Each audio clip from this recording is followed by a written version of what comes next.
ලාංකීය සිනමාව තුළින් තමාගේ නාමය ජනතාව අතට රැගෙන යම් යම් හේතු නිසා අකාලයේ මියගිය රංගන ශිල්පීන් කිහිපයක්.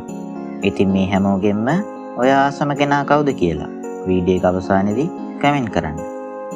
ඒ වගේම පුළුවන් නම් channel එක subscribe කරලා අපිට පුංචි උදව්වක් දෙන්න.